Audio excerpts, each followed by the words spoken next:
The Royal Alien Queen challenged me to a duel, offering herself as the prize. I accepted. Captain Marcus Chen stepped out of his transport ship and onto the crystal surface of Zephyros Prime. The air shimmered with energy, and tall buildings made of pure light stretched toward the purple sky. He had never seen anything like it in his 35 years of life.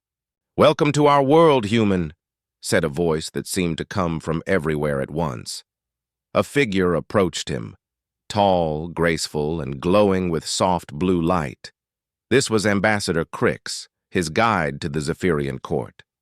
Marcus adjusted his formal Earth uniform and followed the alien through corridors that sparkled like diamonds. Other Zephyrians watched him as he walked by. Their faces showed curiosity mixed with something that looked like pity. He was the first human to ever visit their empire. "The Queen will see you now," Crix said, as they reached massive doors that opened without anyone touching them.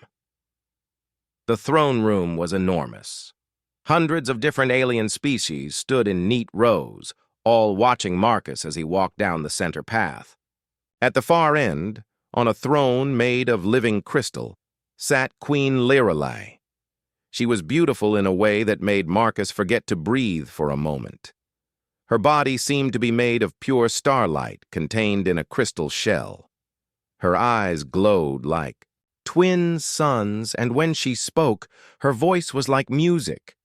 "So this is the human," the Queen said, "the species that learned to travel between stars in just a few thousand years. How interesting." Marcus bowed as he had been taught. "Your Majesty, I bring greetings from Earth and hope for friendship between our peoples." A sound like laughter filled the room, but it came from the other aliens, not the Queen. Marcus felt his cheeks grow warm with embarrassment. "Friendship?" said a new voice. Chancellor Vex stepped forward from beside the throne. He was taller than the Queen, and his crystal form was darker, almost black. "Human, do you understand what you are asking? We have ruled the galaxy for 10,000 years. Your species has barely left its home planet." "I understand we are new to space," Marcus replied carefully. "But we are eager to learn and contribute." The Queen raised one glowing hand, and the room became silent. "Perhaps we should test this eagerness," she said. "I have some puzzles for you, human, questions that have challenged the greatest minds in the galaxy. Let us see what your young species can offer." Marcus nodded, though his heart was beating fast. He knew this moment would decide Earth's future in the galaxy.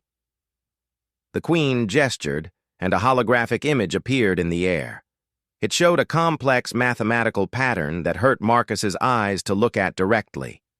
"This is the infinite loop paradox," the Queen explained. "The Vorthak Empire spent 300 years trying to solve it.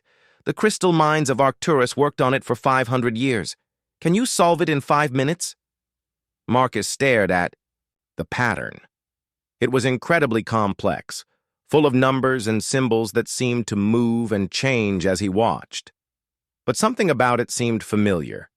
It reminded him of a problem his little sister had shown him once. A simple puzzle about how to escape from a maze. "What if the answer isn't to solve the loop?" Marcus said slowly, "but to step outside of it completely." He walked to the hologram and pointed to a section that everyone else had ignored. "Here. If you change the rules instead of following them, the paradox disappears." The pattern suddenly collapsed into a simple, elegant solution. The room was completely silent. Chancellor Vex stepped forward, his dark crystal form pulsing with anger. "Lucky guess," he said. "Try this one." Another hologram appeared, this one even more complex. It showed what looked like a star map with thousands of moving pieces. "The Eternal War scenario," Vex announced. "Two perfect armies, perfectly matched, fighting forever with no winner. Every strategic computer in the galaxy says it cannot be won. Prove them wrong." Marcus studied the map for a long time. The other aliens began to whisper among themselves, probably betting on how quickly he would fail. But Marcus was thinking about something his old military instructor had taught him. Sometimes the best way to win a war is not to fight it. What if neither army is supposed to win? Marcus asked. What if the real victory is getting them to stop fighting? He reached into the hologram and did something that made several aliens gasp.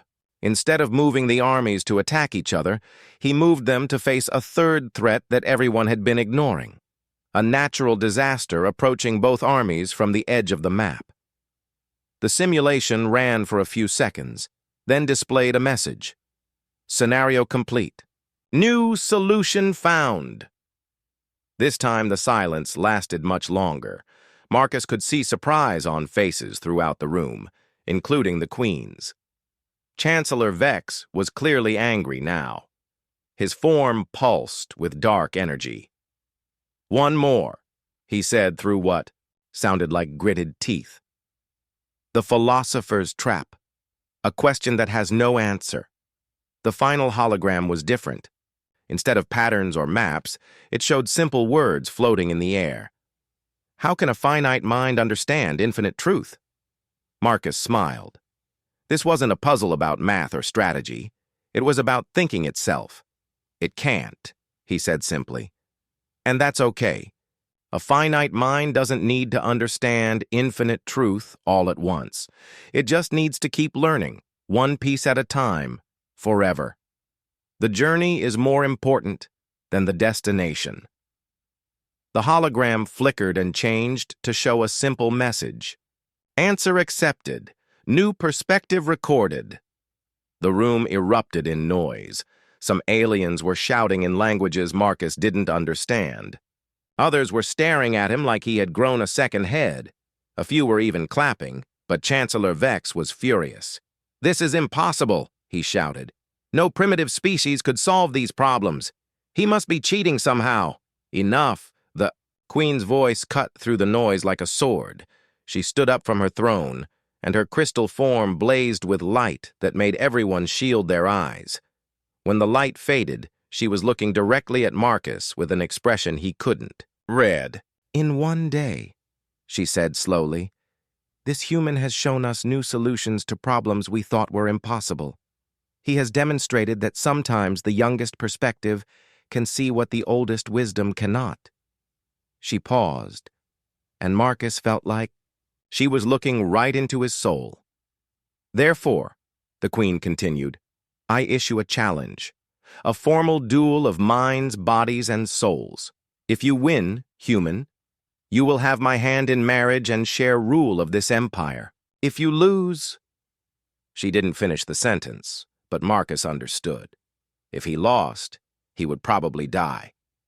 The entire room waited for his answer. Marcus thought about Earth, about humanity's future, about the incredible opportunity and terrible risk standing before him. I accept, he said. 7 days. Marcus had 7 galactic standard days to prepare for a duel that no one had ever survived. He sat in his assigned quarters, a beautiful crystal chamber that felt more like a prison, and tried not to think about how many ways he could die. A knock at his door interrupted his worried thoughts. When he opened it, he found a Zephyrian unlike any he had met before. This one's crystal form was cracked and scarred, and his light was dim and flickering. I am Kale, the alien said in a rough voice. The Queen has ordered me to train you, though I think it is a waste of time. Marcus studied the scarred warrior. You don't think I can win? Kyle laughed, but it was not a happy sound. Human, I was once the Queen's personal guard. I trained for 300 years in combat. I know every fighting style in the galaxy, and even I would not dare challenge her to a royal duel. Then why are you here? Because she commanded it, Kale said simply, and because perhaps there is something different about your species, something that might give you a small chance to survive. The next morning, Marcus's real education began. Kale led him to a massive training hall beneath the palace. The walls were covered with weapons from 1,000 different worlds, and the floor was marked with circles and patterns that hurt Marcus's eyes to look at directly. The royal duel has 3 phases, Kale explained as they walked. First, the Battle of Minds. You must command armies in a strategic simulation against the queen herself. She has never lost. Marcus nodded, trying to look confident. What kind of strategies do Zephyrians usually use? Perfect ones, Kyle said. We calculate every possible outcome and choose the path with the highest chance of victory. Our battle computers can think through 10,000 scenarios in a single second, and humans? Kale's scarred face showed something that might have been a smile. Humans seem to ignore the computers entirely and do whatever they feel is right. It should not work, but somehow it does. They spent the first day learning about galactic warfare. Marcus discovered that most alien species fought like chess masters, carefully, logically, always thinking several moves ahead. But human military. History was full of crazy gambits, desperate charges, and victories that should have been impossible. Your people fight like they are insane, Kyle observed after watching Marcus practice, but insanity can be its own kind of wisdom. The second day brought a disturbing discovery. While practicing in the simulation room, Marcus overheard 2 guards talking in the hallway. Chancellor Vex has been meeting with strangers, one guard whispered. Ships that do not belong to any known empire. The Void Collective? The other. Guard sounded scared, perhaps, and if the human kills the queen during the duel? Marcus didn't hear the rest, but he understood enough. Chancellor Vex was planning something, and the queen's death would be the signal to begin. When Marcus told Kale about this, the old warrior's dim light flared brighter for a moment. I suspected as much, Kale said grimly. Vex has always believed that the Empire should expand through conquest, not diplomacy.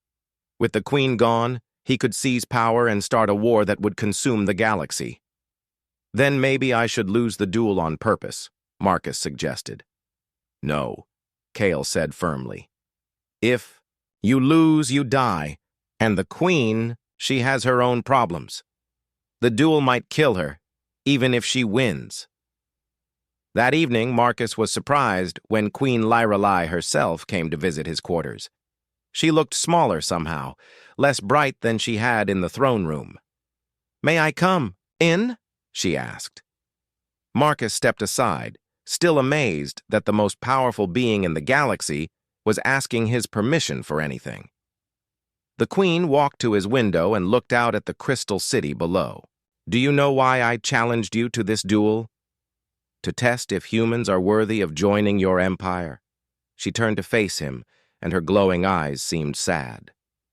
"Partly, but also because I am tired, Marcus Chen. I have ruled this empire for 800 years. I have made every decision perfectly, solved every problem logically, and I am slowly dying from the loneliness of perfection." Marcus didn't know what to say to that. "Your species fascinates me," she continued. "You make mistakes. You act on emotion. You do things that make no sense. And yet somehow you succeed. You find joy in chaos. I envy that. Your Majesty, Lyrelai," she said softly. "When we are alone, call me Lyrelai." They talked for hours that night. She told him about the burden of always being right, of never being surprised, of subjects who obeyed her perfectly but never truly understood her. Marcus told her about Earth, about human laughter and tears, about the messy beauty of a species. That was still learning how to be wise. The third day of training focused on physical combat. This was where Marcus felt most hopeless. Zephyrians were beings of pure energy held in crystal shells. They could move faster than human eyes could follow and strike with the force of lightning. "You cannot match her strength," Kale said as Marcus picked himself up from the floor for the 100th time. "But you can be unpredictable. Zephyrians fight in patterns that have been perfected over centuries. You must fight like no one ever has before. How? Use your environment.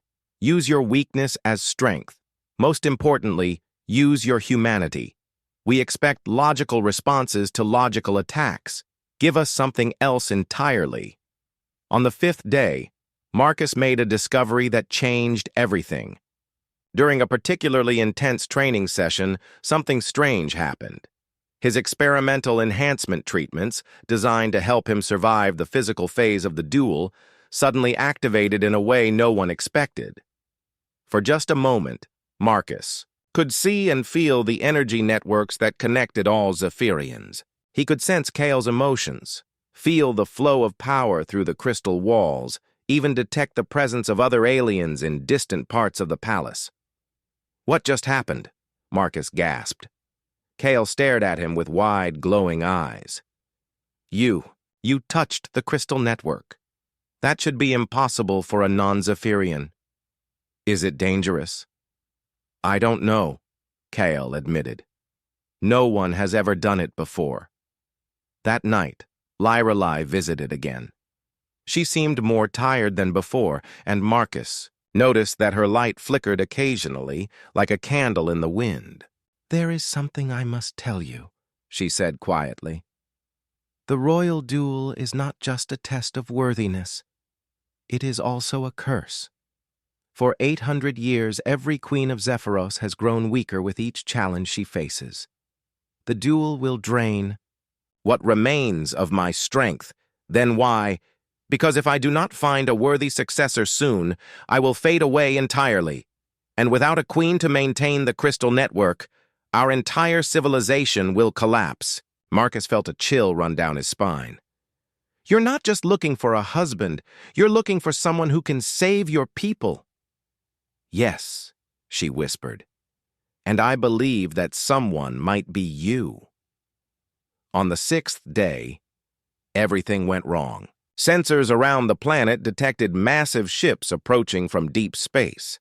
Ships that belonged to the Void Collective, beings of shadow and hunger who consumed entire star systems. Chancellor Vex appeared on every communication screen in the Empire with a proclamation. "The Queen has grown weak. The human has corrupted her judgment. I call upon all loyal Zephyrians to support me in removing these threats to our perfect order." Marcus found Kale in the training hall, frantically preparing. "Weapons. How long do we have?" Marcus asked. "The collective ships will arrive during your duel tomorrow," Kale replied grimly. "Vex has timed this perfectly. Whether you win or lose, the chaos will give him the excuse he needs to seize power." Marcus looked out at the approaching darkness and made a decision that would change everything. "Then we don't fight each other tomorrow," he said. "We fight together." The great arena filled with beings from across the galaxy. Representatives from hundreds of worlds had come to witness the impossible, a human challenging the Zephyrian queen. Marcus stood at one end of the crystal battlefield, trying to calm his racing heart. At the other end, Queen Lyrelai waited, her form blazing with power that made the air itself shimmer. Above them, the sky was already growing dark. The Void Collective ships were only hours away. "Citizens of the galaxy," announced the Royal Herald, his voice echoing across the arena. "Today we witness a royal duel of 3 phases. First, the battle of minds through strategic warfare. Second, physical combat. Third, the joining of souls. Let the first phase begin." The arena floor disappeared, replaced by a vast holographic space battlefield. Marcus found himself standing on the command deck of a simulated warship with an entire fleet spread out before him. Across the void, he could see Lyrelai on her own flagship, surrounded by her forces. "Standard galactic rules apply," the Herald continued. "Victory goes to the commander who destroys the enemy flagship or forces surrender. You have 1,000 ships each. Begin." Marcus looked at his fleet displays and felt overwhelmed. Each ship had different capabilities, weapons, and weaknesses. The tactical information alone would take him hours to study properly. But he could see that Lyrelai was already moving her forces with perfect precision, forming battle formations that looked like deadly flowers blooming in space. Remember what I taught you. Kale's voice whispered through his communication device. Don't think like them. Think like a human. Marcus took a deep breath and did something that made the watching aliens gasp. Instead of studying his ship's capabilities, he sent his entire fleet charging straight at the Queen's forces in what looked like a suicidal attack. The Queen's perfect formations shifted to counter his assault, her ships moving like dancers to positions that would destroy his fleet efficiently. But at the last second, Marcus did something unexpected. He ordered his fastest ships to ram into his own slower vessels, creating a massive explosion that looked like a terrible accident. The Queen's forces, positioned perfectly to fight an organized fleet, suddenly found themselves facing scattered groups of damaged ships attacking from random directions. Their perfect formations became a disadvantage as burning wreckage blocked their firing lines and confused their sensors. What is he doing? Marcus could hear aliens in the audience asking each other. He's destroying his own ships. But Marcus wasn't destroying them. He was using them. Each explosion created debris fields that his smaller ships could hide behind. Each accident put his forces in positions that the Queen's battle computers hadn't predicted. What looked like chaos, to everyone else, was actually a desperate, improvised strategy. The Queen adapted quickly, but every time she reorganized her forces, Marcus would do something else that made no logical sense. He had his medical ships attack enemy battleships. He used cargo vessels as battering rams. He even ordered some of his ships to simply stop fighting and broadcast surrender signals, then activated their self-destruct systems when enemy ships came close to capture them. Impossible!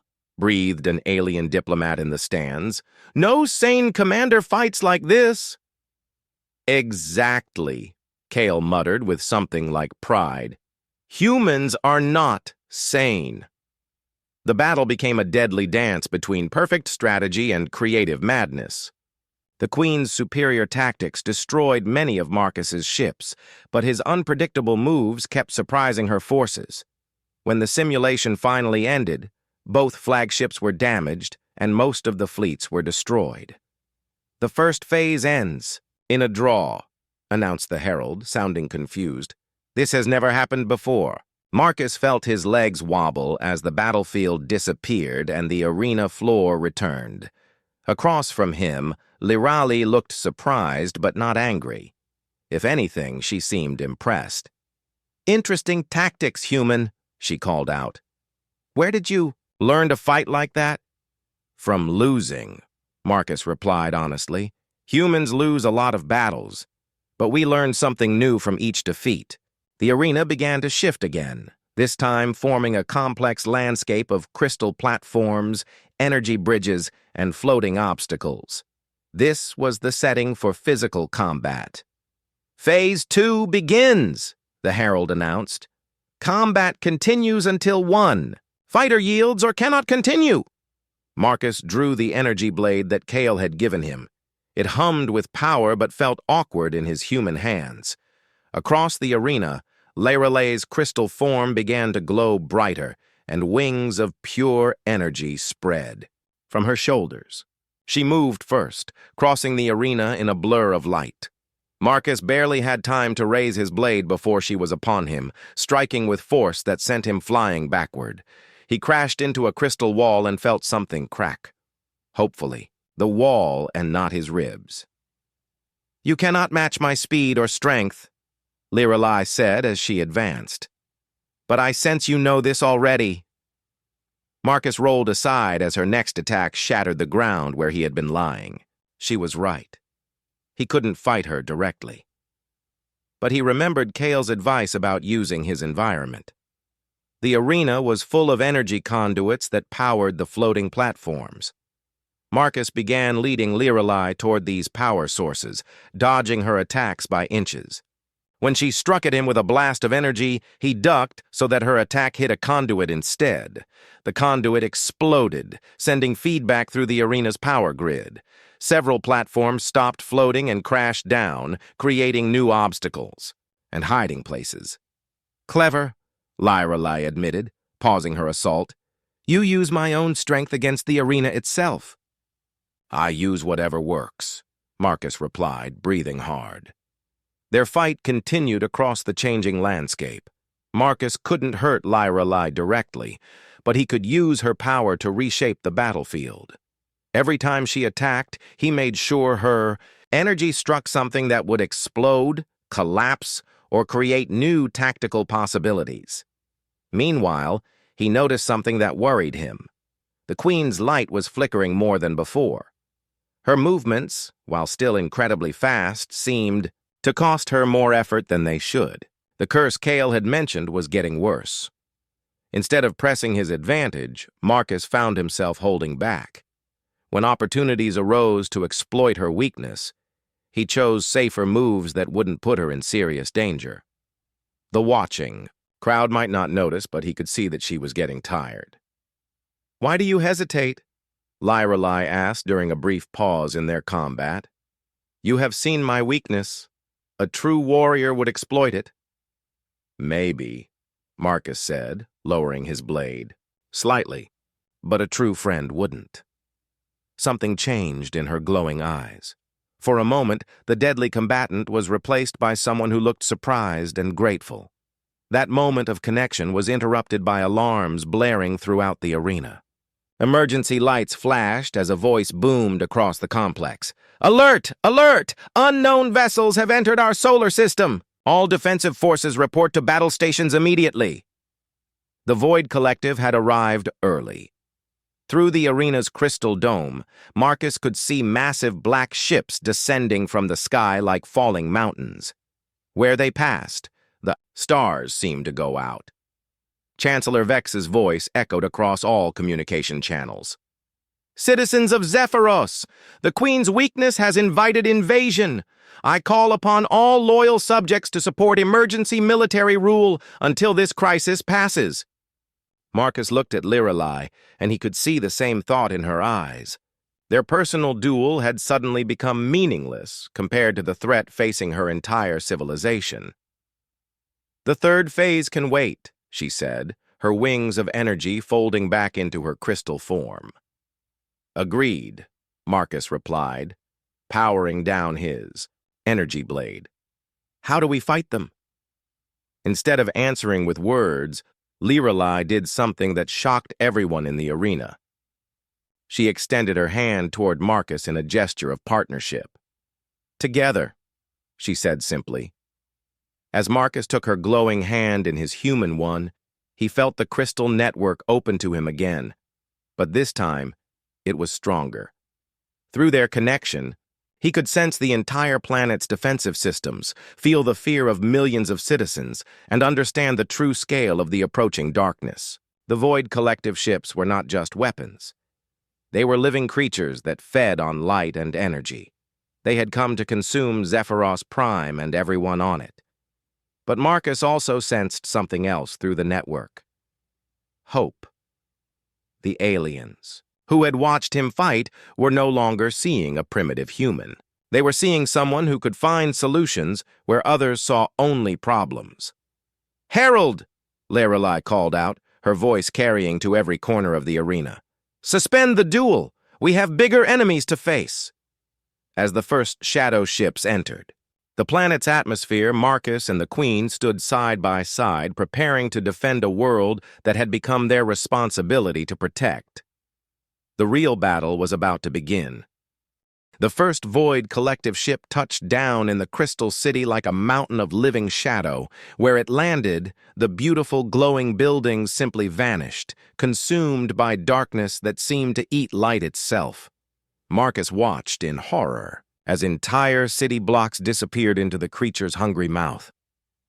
"The planetary defense grid is activating," Lorelei said, her voice tight with concentration. Through their shared connection, Marcus could feel her trying to coordinate the planet's weapon systems. "But our shields were designed to stop energy attacks, not living creatures that can phase through matter." More shadow ships descended from the sky. Each one was the size of a city, covered in what looked like black scales that rippled and moved. As they landed, Tentacles of pure darkness reached out to consume everything they touched: buildings, vehicles, even the crystal roads themselves. Chancellor Vex has sealed himself in the military command center, reported Kale through their communication link. He's claiming emergency powers and ordering all forces to protect government buildings first. He's letting the people die while he saves himself, Marcus said angrily. That is the logical choice, Lyra Lay replied, but her tone showed she didn't like it. Save the leadership so they can rebuild later. That's not how humans think, Marcus said. We save the people first and figure out leadership afterward. Through the crystal network, Marcus could sense the panic spreading across the planet. Millions of Zephyrians were fleeing their homes, but the shadow creatures were faster. Entire districts were being consumed while the military focused on protecting empty government buildings. Can you connect me to the planetary communication system? Marcus asked. What are you planning? Something crazy? Something human? Lyra Lay hesitated for only a moment before opening the connection. Suddenly, Marcus could speak to every person on the planet. Citizens of Zephyros, his voice echoed across the world. This is Marcus Chen, the human. I know you don't know me, and I know many of you think my species is primitive. But right now, primitive might be exactly what we need. On screens throughout the crystal cities, Marcus's face appeared alongside Queen Lyralay's glowing form. These shadow creatures expect you to act logically, Marcus continued. They expect organized resistance that they can predict and counter. Instead, I'm asking you to do something that makes no sense. I'm asking you to fight back in the most random, chaotic ways you can imagine. Confused murmurs rippled through the fleeing crowds. But some people stopped running to listen. Use whatever you can find as weapons, Marcus said. Don't try to coordinate with anyone else. Don't follow any plans. Just cause as much trouble as possible for these invaders. Make them confused. Make them angry. Make them so frustrated trying to predict your next move that they forget to be efficient. This is madness, muttered one of the alien diplomats who was still in the arena. Exactly, said Kale with grim satisfaction. The response was immediate and beautiful in its chaos. Across the planet, Zephyrians began fighting back in ways that no military manual had ever described. Shop owners threw merchandise at shadow tentacles. Children used toys as projectiles. Artists turned their creative energy into weapons, painting, blazing murals that somehow hurt the darkness-eating creatures. A group of musicians discovered that certain sound frequencies made the shadow ships recoil. They began playing the loudest, most discordant music they could create, driving the invaders away from populated areas. Engineers started sabotaging their own infrastructure in creative ways, causing power failures and explosions that the shadow creatures hadn't expected. Instead of trying to maintain their perfect crystal city, they were turning it into a maze of obstacles and traps. It's working, Lyra Lay said with amazement. Through the network, they could see the shadow ships slowing down, confused by the seemingly random resistance they were encountering. But the largest void collective creature was still approaching the palace. This one was different, older, and more intelligent than the others. As it moved through the city, it didn't just consume buildings randomly. It was heading straight for the crystal network's central core. If it reaches the palace heart, Lyra Lay said urgently, it can drain the entire network. Every Zephyrian on the planet will lose their connection to each other. Our civilization will collapse. Marcus could feel her growing weaker as she tried to maintain the planetary defenses. The curse was getting worse, and using so much power was draining what little strength she had left. Can you give me temporary access to the military systems? He asked. Marcus, you don't understand galactic warfare. I understand human warfare, he interrupted. And right now, that might be enough. Through the crystal network, Marcus suddenly found himself connected to every defensive weapon on the planet. He could see through 1,000 different sensors, control aircraft and ground, vehicles, direct energy weapons and missile systems. The amount of information was overwhelming, but his strange connection to Zephyrian technology let him process it all.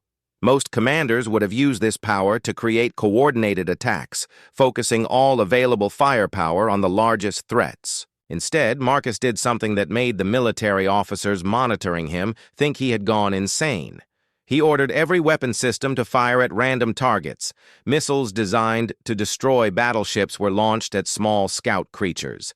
Powerful energy cannons meant for precision strikes were told to sweep back and forth across empty areas. Defense satellites began bombarding locations where no enemies had been detected. "What are you doing?" demanded General Thorax, the head of planetary security. "Creating noise," Marcus replied. "The big shadow creature is intelligent. It's been watching our defense patterns and learning how to avoid them. But now it can't tell which attacks are real threats and which ones are just distractions."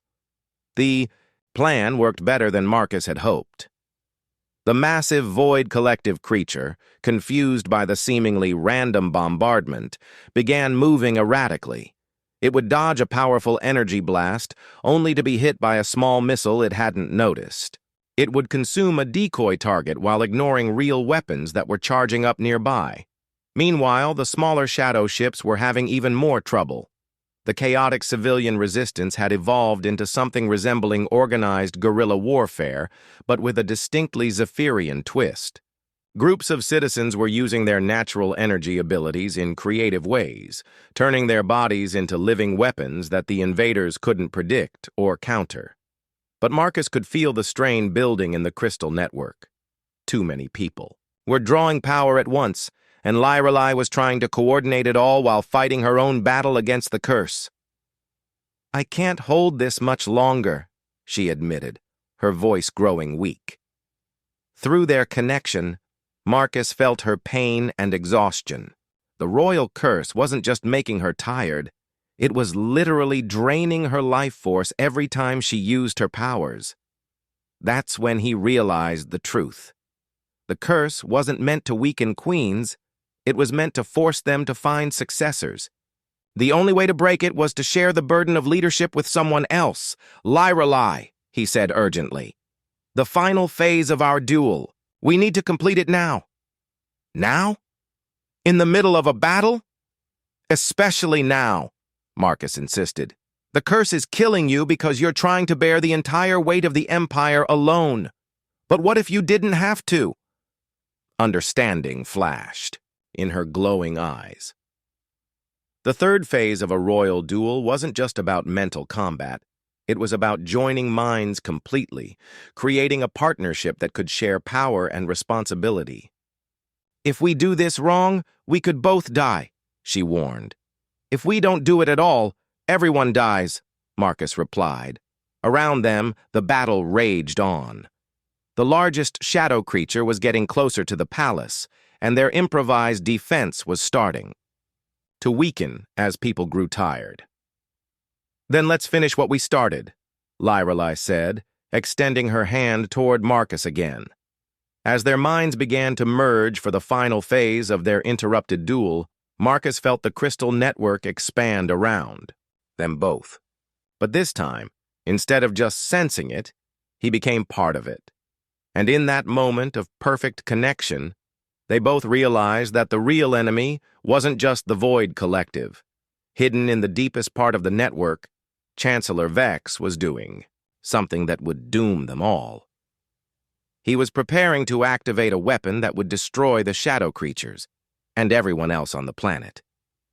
Deep in the crystal network, Marcus and Lyrelai's merged consciousness discovered Chancellor Vex's terrible secret.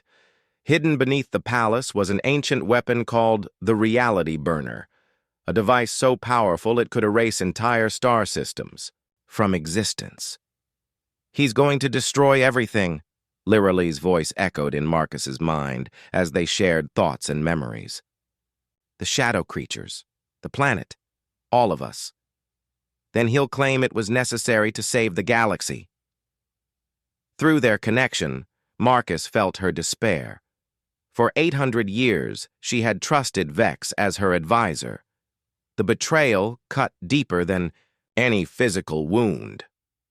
"We can stop him," Marcus said, his human determination flowing through their link. But we have to work together completely. No holding back, no protecting each other, full partnership. Their minds touched deeper than either had thought possible. Marcus experienced centuries of loneliness and the crushing weight of perfect leadership. Lyrelay felt the chaotic joy of human emotion and the strength that came from accepting failure as a teacher rather than an enemy. As they merged more completely, something unexpected happened. The royal curse that had been draining Lyrelay's power began to weaken. For the first time in centuries, she had someone truly sharing the burden of leadership. "The curse is breaking," she whispered in amazement. "I can feel my strength returning."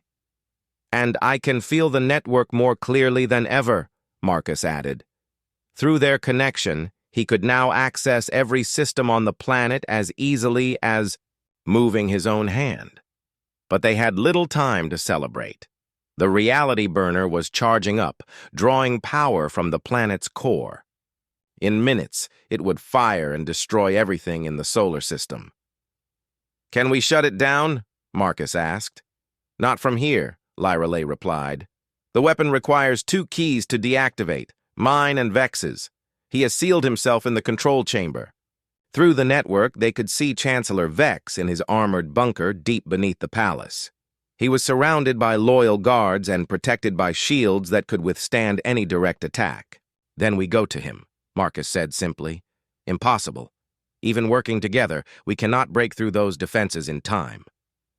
"Maybe we don't have to break through them," Marcus said, a crazy idea forming in his mind. "What if we bring the whole palace to him?" Marcus's plan was insane even by human standards. Instead of trying to reach the bunker, they would use the reality burner's own charging energy to collapse the palace structure above it. The falling debris would crack the bunker's shields, giving them just enough time to reach Vex and stop the weapon. "That will kill us all," Lyrelay pointed out. "Not if we time it perfectly," Marcus replied. "Trust me. Trust us." Together they began redirecting the palace's power systems. Instead of maintaining the beautiful crystal structures, they overloaded the support systems in a carefully calculated pattern. The palace began to shake and crack as sections of it started to fall in a controlled collapse. At the same time, they coordinated the final assault against the shadow creatures. Every remaining defender on the planet struck at once, not in organized formations, but in the chaotic human style that had been working so well. The confused Void Collective forces found themselves overwhelmed by attacks they couldn't predict or counter. But the largest shadow creature, the ancient one heading for the network core, was almost at the palace. If it reached the crystal network before they stopped Vex, it would consume the planet's entire communication system. "I have an idea," Marcus said, "but you're not going to like it." "What now?" "We let it reach the network. But instead of trying to keep it out, we invite it in." Lyrelay's shock rippled through their connection. "That's suicide. If it enters the network, it will consume every connected mind on the planet." "Unless we give it something else to consume first," Marcus explained. "The reality burner is drawing massive amounts of energy from the planet's core. What if the shadow creature ate that energy instead?" It was the most dangerous gamble Marcus had ever conceived. They would have to open the crystal network to the ancient shadow creature, guide it to the reality burner's power source, and hope it would consume the weapon's energy instead of the planet's population. "If we're wrong," Lyrelay began. "If we're wrong, everyone dies anyway when Vex fires his weapon," Marcus finished. "At least this way, we're trying something." Above them, the palace continued its controlled collapse. Huge sections of crystal architecture crashed down onto the bunker's shields, causing cracks to appear in the protective barriers. "Now!" Marcus shouted. Together they reached out through the crystal network and did something no Zephyrian had ever attempted. They welcomed the shadow creature into their shared consciousness. The ancient being's mind was vast and hungry, filled with memories of consuming entire civilizations. But it was also curious about these strange new thoughts it encountered, the chaotic creativity of human consciousness mixed with the structured wisdom of Zephyrian logic. For a moment that felt like eternity, Marcus and Lorelei existed in perfect balance with the shadow creature, showing it something it had never experienced before, the beauty of cooperation instead of consumption. The creature paused in its advance, confused by beings who offered partnership instead of resistance. "The energy," Marcus whispered through their link. "Show it the reality burner's energy." Through the network, they guided the shadow creatures, attention to the massive power buildup beneath the palace. To the ancient being, it looked like the most delicious meal it had encountered in centuries. The creature abandoned its assault on the city and dove deep into the planet's crust, following the energy signature to its source. It burst through the bunker's cracked shields, just as Marcus and Lorelei, freed from the collapsing palace by their shared energy abilities, arrived at the control chamber. Chancellor Vex stood frozen in terror as the shadow creature consumed the reality burner's energy, draining the weapon completely before it could fire. The ancient being, satisfied by its feast, simply faded away into the depths of space. "You have doomed us all," Vex snarled at Marcus and Lorelei. "Without that weapon, we cannot defend ourselves from future invasions." "We don't need weapons to defend ourselves," Marcus replied. "We have something better." "And what is that, human?" "Each other." In the days that followed, the galaxy watched in amazement as Zephyros Prime rebuilt itself stronger than before. The chaotic civilian resistance had evolved into something new, a society that valued both logical planning and creative problem-solving. Marcus and Lorelei ruled together, their partnership becoming a model for cooperation between different species. The marriage ceremony was attended by representatives from across the galaxy, many of whom had come expecting to see a primitive human elevated beyond his station. Instead, they witnessed the birth of a new kind of leadership, one that combined the best of multiple worlds. The Void Collective never returned to Zephyrian space. Word had spread throughout the Shadow Realm about the planet where beings fought with impossible creativity and welcomed enemies as potential friends. It was a place too unpredictable and strange for creatures who relied on fear and logic. Earth's first embassy was established in the rebuilt Crystal City, staffed by human diplomats who brought their own chaotic wisdom to galactic politics. Other species began requesting human advisors, curious about this young race that could find solutions where others saw only problems. But perhaps the most important change was in the Crystal Network itself. No longer a tool for maintaining perfect order, it became a means of sharing different perspectives and learning from diverse experiences. Zephyrians began to value questions as much as answers and uncertainty as much as knowledge. Marcus often stood on the palace balcony, looking out at the bustling city below where humans and Zephyrians worked together on projects that neither species could have accomplished alone. Lorelei would join him there, her crystal form no longer flickering, with the curse's weakness but glowing with renewed purpose. "Do you ever regret accepting my challenge?" she asked one evening as they watched the sunset paint the crystal spires in colors that had no names. Marcus took her glowing hand in his human one, feeling the warmth of their shared connection through the crystal network. "Never," he said, "though I have to admit, this wasn't quite the duel I was expecting." "The best victories rarely are," Lorelei replied with what Marcus had learned was her version of laughter. And across the galaxy, other species began to take notice of humanity, not as conquerors or servants, but as partners who could help them become more than they had ever dreamed possible.